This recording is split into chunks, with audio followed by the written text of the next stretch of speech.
you've ever walked into a room knowing you earned your seat and still felt like you needed to prove it again. This story is for you. Today we're talking about imposter syndrome, not for beginners or people who feel lost, but for high performers who are already doing well and secretly don't trust why. This episode is for the person whose results are real, but whose confidence feels borrowed. By the end of this story, the shift isn't motivation, it's relief, it's clarity, it's finally understanding what's been working all along.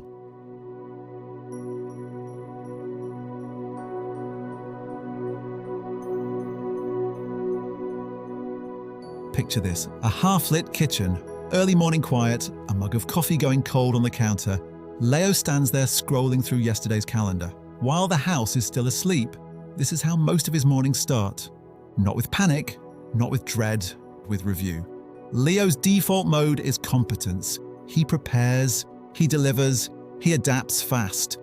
At work, things move when he's involved. People describe him as calm under pressure, sharp, reliable, the person you want in the room when things get messy. But here's the hidden cost. Every win feels temporary. Every compliment feels suspicious. Every smooth outcome raises a quiet question. Was that actually me? Or did I just get lucky? Leo doesn't replay what went wrong. He replays what went right. The meeting that landed well, the problem he untangled faster than expected, the compliment that lingered a second too long. And almost immediately, his mind explains it away. Anyone could have done that. They're being generous. I just worked harder. In Leo's world, effort counts, struggle counts, ease does not. And that's the ordinary world he lives in. Successful on the outside, unsettled on the inside. Then comes the call. It's not dramatic, no failure, no confrontation, just a sentence dropped casually on a normal day. A newer colleague says, "I always feel calmer when you're in the room. You simplify things." Leo smiles, says thanks, keeps walking. But that night, lying in bed, the sentence comes back. Not as validation, as discomfort. You simplify things. His mind reacts instantly. That's not a real skill. That's nothing technical. That's just me being me. And that's the moment that matters. Because that sentence quietly challenges the belief Leo has lived by for years, that value has to feel hard, that strengths must be visible, measurable, impressive. This is the call to adventure, and like most calls, he refuses it. He doubles down instead. That week, he over-prepares even more, adds extra slides, triple-checks decisions, stays later than necessary. The results don't change, the doubt doesn't leave. In fact, it gets louder. Because the more he succeeds, the more fragile it feels when he can't explain why it works. One night, trying to quiet his thoughts, Leo opens a notebook. No structure, no plan. And without thinking, he writes a line. Every strength is just a skill in disguise until you name it. He stops, reads it again. That line becomes the mentor signal. He doesn't fully believe it yet, but it sticks. What if the problem isn't that I'm pretending? What if the problem is I've never learned how to see myself clearly? Crossing the threshold doesn't look bold, it looks small, almost boring. Leo starts paying attention to something new. Not his mistakes, not his gaps, his ease. He notices when conversations untangle around him, when people bring complexity and leave with clarity, when tension drops because he reframes a problem out loud. This is where his real strengths live. Clarity creation, calm synthesis, reframing complexity into next steps. At first, his inner voice fights back. This doesn't count. You're cherry-picking. You're exaggerating. But he keeps writing anyway. A simple log. 3 columns. What was the situation? What I did naturally?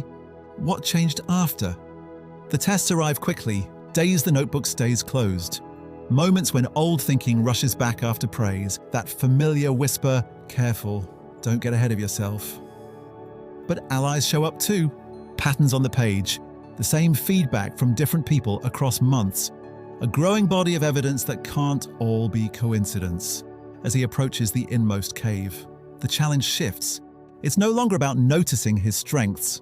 It's about owning them, saying them out loud. The idea tightens his chest. Wouldn't that sound arrogant? Wouldn't that expose him? He remembers the line again. Every strength is just a skill in disguise until you name it. Then comes the ordeal, a conversation he can't avoid. Someone asks him directly, "What do you think you bring to the team?" Time slows, his mind races. Say something safe, deflect, make it about effort. There's a pause, just long enough to feel risky. Then he says it. "I'm good at creating clarity when things feel overwhelming. I help people see the next step."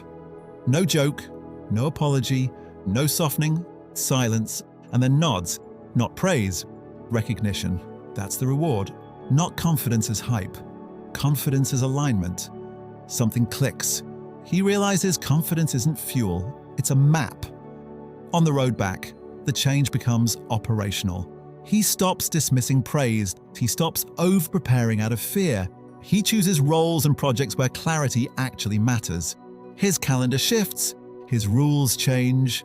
Double down on synthesis, stop performing certainty, delegate detail-heavy tasks that drain him, and when doubt appears, it doesn't spiral, because now he has proof. Then comes the resurrection. Higher stakes, more eyes, more pressure. The old Leo would have tightened, questioned everything. This time, he doesn't perform. He simply shows up aligned with his strengths. And it works. Not because he's flawless, but because he understands why he's effective. Leo returns with the elixir. He tells a junior teammate one simple line. If something feels natural to you, don't dismiss it. Track it. And here's the practice I'll leave you with. For the next 7 days, do this. At the end of each day, write one moment that felt strangely easy and answer one question. What changed for others because I was there? That's it. No fixing, no improving, just noticing. And ask yourself this. What would change if the thing you've been downplaying is actually the strength that's been carrying you all along? Because feeling like a fraud isn't proof that you're lacking. It's often proof that you've never named what's already true.